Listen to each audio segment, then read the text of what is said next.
Hello mga ka-installer, na di ay tay karon duha ka customer na magpa-install TV wall mount bracket. Ang kani isa ka customer deri lang ni sa Kalinan sa Carolina Mansion Lodge House. Na-contact lang niya sa marketplace, nakita niya ang amoa mga post sa pag-install ng TV wall mount bracket. Ang kani iyang TV Sharp 45 inches smart TV, iyaha ipa wall mount ang iyahang TV kay wala kini stand at mga senior lang pad ang nabilin derya sa ailahang balay. Mau iyaha ay pa wall mount na lang og hinetagra pod daw ni sa ilaha ang TV, o dairy pod nila ipabutang ang TV, kay kini man ang pabor sa pagtan-o nila. Og nalipay na ang iyahang mama pagka homan og taod na mo sa iyahang TV, og deli na mabalakan na mahulog ang TV, nga nakalingkod lang ganiha sa sofa mount na pagka homan na mo taod diretso na podmi sa Mintal sa Bago o 0.4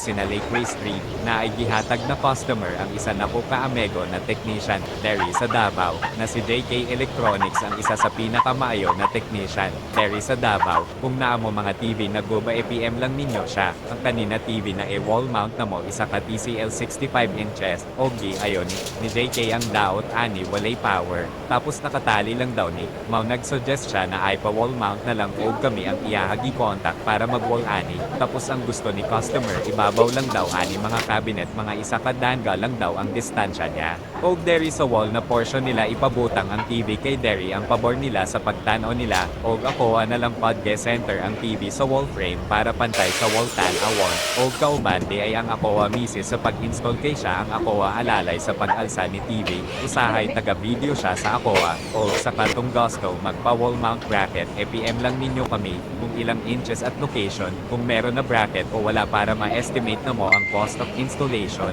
kay ang installation na mo naga depende lang mi sa location at pila ka inches kay wala mi naga free installation kay deli man same location, ang ubang customer na tauran na mo, mau naga depende lang mi sa location kung ansa kalayo, at pwede pod ninyo i-visit ang Aqua page ang TV Bracket Davao, or sa Aqua Group TV Bracket Davao, kay naadiha ang actual installation na mo sa bracket para naamoy idea sa amoa installation, at naapod mi YouTube channel Chris Soldi Cortez ang pangalan. Dagan salamat kung nagustuhan nimo ang Aqua video pa like share na lang ako ani video. Dagan salamat, installation by TV Bracket Davao.